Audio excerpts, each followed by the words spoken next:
তাবলীগের যে গ্রুপ নিয়ে আজও পর্যন্ত বাংলার জমিনে 2018 সালের পর থেকে আপনার তাবলীগের যে গ্রুপ নিয়ে সংঘর্ষ চলতেছে। 18 সালে হক্কানি ওলামায়ে কেরাম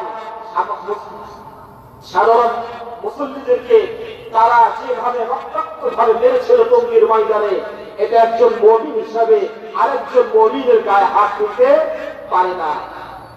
এই জন্য বাংলাদেশের মধ্যে ওলামায়ে কেরাম যারা এই জাতির রাহবার, এই জাতিকে যারা লিড দিচ্ছেন, তারা আগামীকাল মঙ্গলবার 5 নভেম্বর সোহরাওয়ার্দী উদ্যানে যে বিশাল মহাসমাবেশ সম্মেলনের ডাক দিয়েছেন, এখানে প্রত্যেকটা মুসলিমের সমর্থন করা, সেখানে যাওয়া এবং যেতে না পারলে মন থেকে দোয়া করা, আল্লাহ সুবহানাহু ওয়া তাআলা যেন তাদের এই মহাসম্মেলনকে, তাদের এই ইসলামী গণজাগরণকে আল্লাহ সুবহানাহু ওয়া তাআলা যেন কবুল করেন। এই জন্য আমাদেরকে দোয়া করা দরকার কিনা বলেন? দোয়া করা দরকার কিনা বলেন? এটা ইসলামের কাজ। দেখেন, মুসলিমদের মাঝে যখন দুই ভাগ হয়ে যায়, আল্লাহ সুবহানাহু ওয়া তাআলা এই আয়াতের মধ্যে বললেন যে, ও সাহাবা কেরাম, তোমাদের মধ্যে সামান্য যে মতবিরোধ হয়েছে, তোমরা এই মতবিরোধটাকে সংশোধন করে নাও। আল্লাহ রসুল যা বলে তা মেনে নাও। আল্লাহ রসুল এখন দুনিয়াতে নাই, নায়েবে নবীরা আছে, ওয়ারাসাতুল আম্বিয়ারা আছে। এই জন্য আমি আমার ভাইদেরকে বলবো, ওলামায়ে কেরাম যা বলে, ওয়ারাসাতুল আম্বিয়া হিসেবে রাসূল যেরকম সাহাবাদেরকে নিয়ে সাহাবাদের কথা মানতে বাধ্য করেছেন, আল্লাহ রসুল বলেছেন তো সাহাবারা মেনেছেন। এই জন্য এখন রাসূল নাই, ওলামায়ে কেরাম আছে। ওলামায়ে কেরাম যা বলবে তা মানতে বাধ্য থাকবে। ঠিক কিনা? এজন্য সতর্ক থাকবেন। বাতিল সবসময় নেক সুরজ ধারণ করে আসে।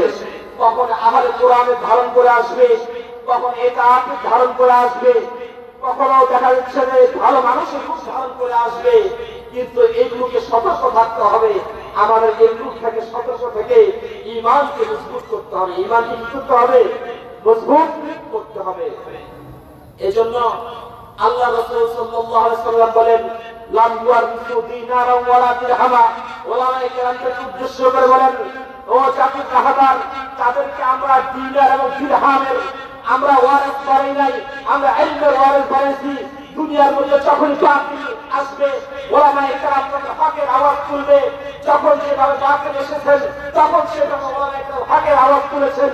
এই জন্য 5 নভেম্বরের যে ইসলামী গণজাগরণ যে মঞ্চ হচ্ছে এবং গণজাগরণ যে মহাসম্মেলন হচ্ছে সোহরাওয়ার্দী উদ্যানে, এখানে আমাদের এই ইসলামী মহাসম্মেলন থেকে শতভাগ আমরা এটাকে সমর্থন জানালাম। ঠিক কিনা?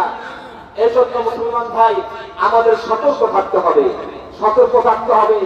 আমাদের যারা ইতাআত করে, অনুগত করে সাদ সাহেবের, আমরা আগেও বলেছি, এখনো বলছি, দারুল উলুম দেওবন্দ থেকে বসা হয়েছিল, কতবার তাকে নসিহত করা হয়েছে, কতবার তাকে বলা হয়েছে, কিন্তু সে কখনো তার মত থেকে উঠে আসে নাই।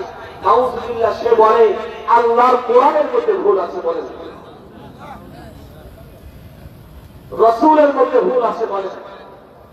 কোন মুসলিম যদি কোরআনের ভুল ধরে, কোন মুসলিম যদি রাসূল সাল্লাল্লাহু তাআলা আলাইহি ওয়াসাল্লামের ভুল ধরে, সে কি কখনো মুসলিম থাকতে পারে? বলেন, সে মুসলিম থাকতে পারে? বলেন, সে যদি না পারে, তাহলে সে কি করে জামাতের আমির হতে পারে?